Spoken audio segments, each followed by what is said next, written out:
Hello guys and gals, and welcome back to another episode of Haunted Gaming. This time we take a look at an Earthbound creepypasta called simply enough, Earthbound, Crypt of the Ancients.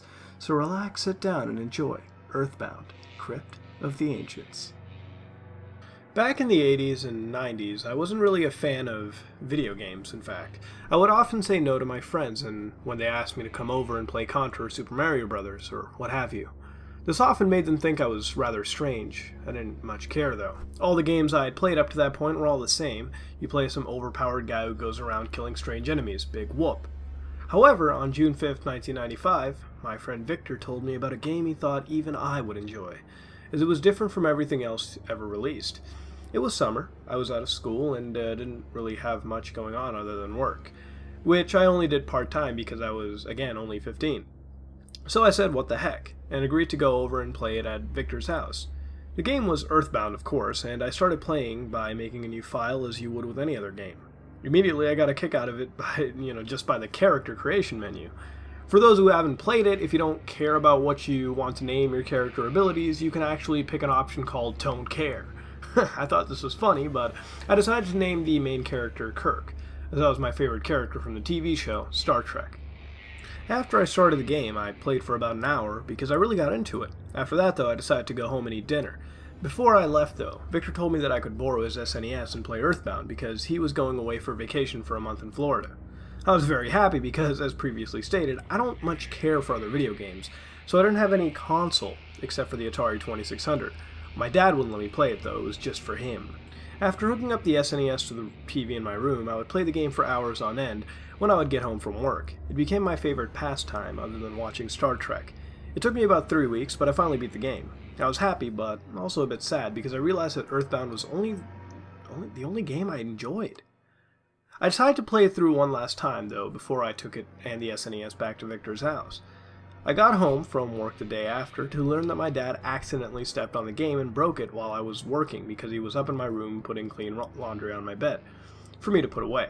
He was sorry and upset, but I told him that it was okay because it was just an accident. That cheered him up, but inside I was afraid that Victor would find out and kill me. As luck would have it, though, a commercial came on TV that night that advertised a video game store that fixes broken game cartridges for only $10. I nearly jumped through the ceiling with joy when I saw it and immediately penciled down the address of the store. The name of the store was Robot City Games. I went in there the day after work. The place was like every gamer's dream. It had an arcade, board games, video games, card games, and as stated in the commercial, they did fix broken games. I went to the man behind the counter, his name was Bill, who told me that if I left the game there overnight, I could pick it up tomorrow. I paid him the $10, brought a pack of Magic the Gathering cards, and left. I was just happy that they were going to fix Victor's game. I would have hated to pay $50 for a new title. I went to pick up the game the next day, but instead of Bill being behind the counter was a man named Josh. I asked Josh about the game, and he told me that he never received a copy of Earthbound, or the name Nick Jackson, which is my name, in their customer list. I was a little upset, and asked if he could check with Bill about that, as that was a man I spoke with. He gave me a puzzled look and told me that there was no such man that worked at Robot City Games. He said he would take a look into it, though, and asked me for my number so he could call me about anything that came up. 3 days later, when I got home from work, my dad told me that he got a call from the store about my game being there. I immediately jumped onto my bike and got over there as fast as it would take me. When I finally got to the store, a man named Ted was behind the counter. He said, "You Nick Jackson?" I told him yes, and he said, "Hey pal, this came in for you this morning." He reached under the counter and pulled out a copy of Earthbound. I thanked him and immediately went home to play it, before returning it to Victor, of course. I wish I could say I should have returned it to Victor at that point, but I can say now that I'm glad I didn't.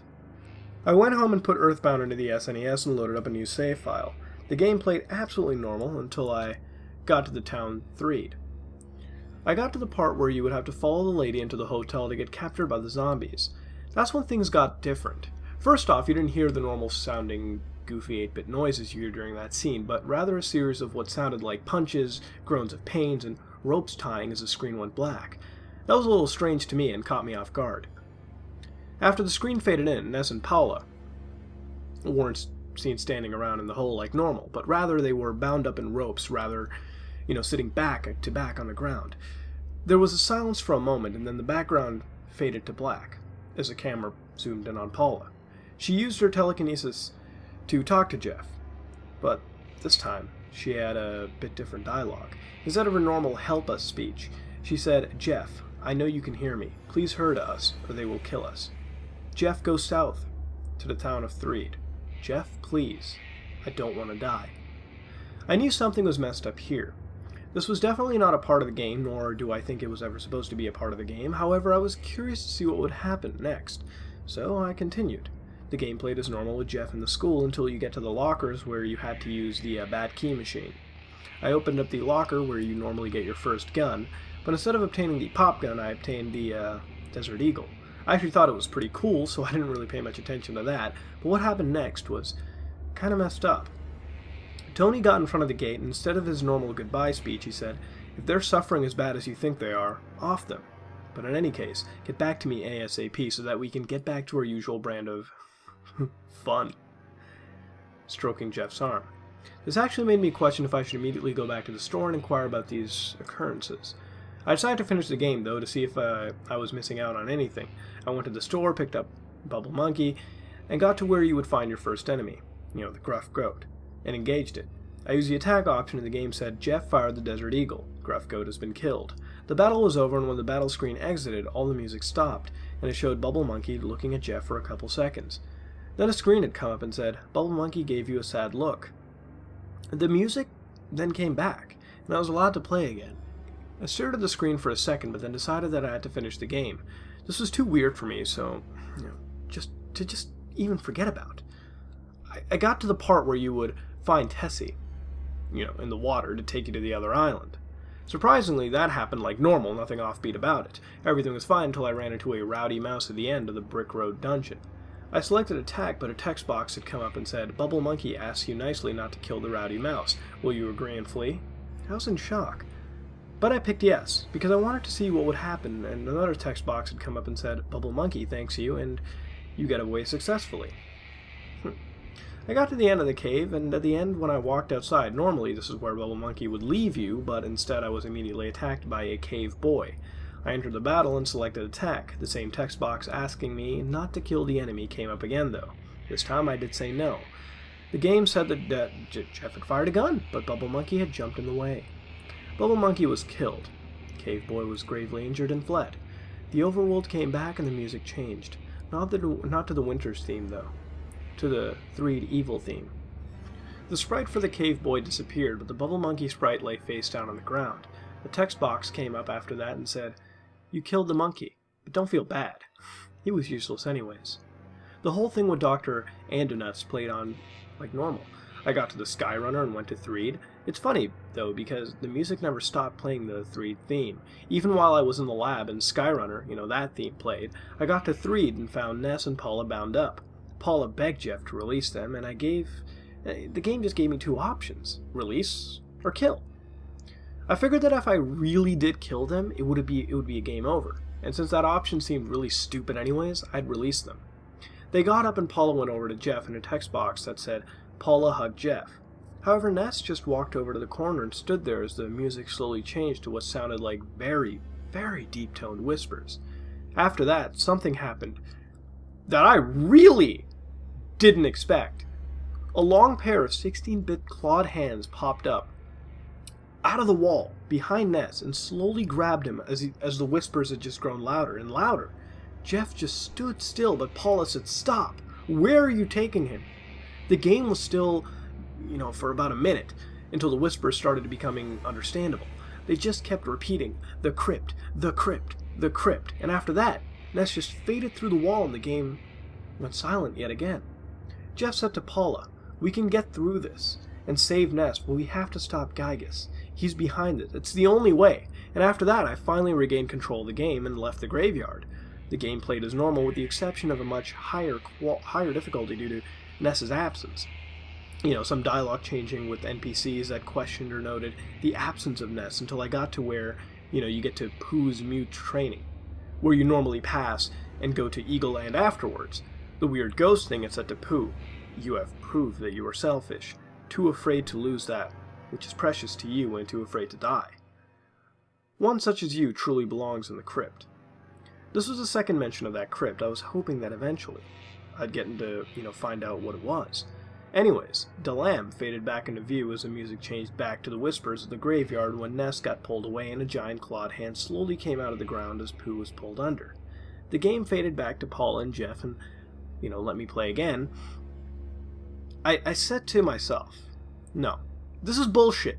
The game is going to be way too hard without Ness or Pooh. But I did pull myself together, and just kept playing until I got to where you would get the last sanctuary location. Then I realized, wait, if there's no Ness, what's going to happen with Magic Hand? Well, nothing happened. I got the 8th sanctuary location and the game played like normal until I got to YdO8r. And let me tell you that without Ness, it wasn't easy to do, but I did finally beat him. When I did beat him, though, I was upset at first because I thought that the game was just going to end like that.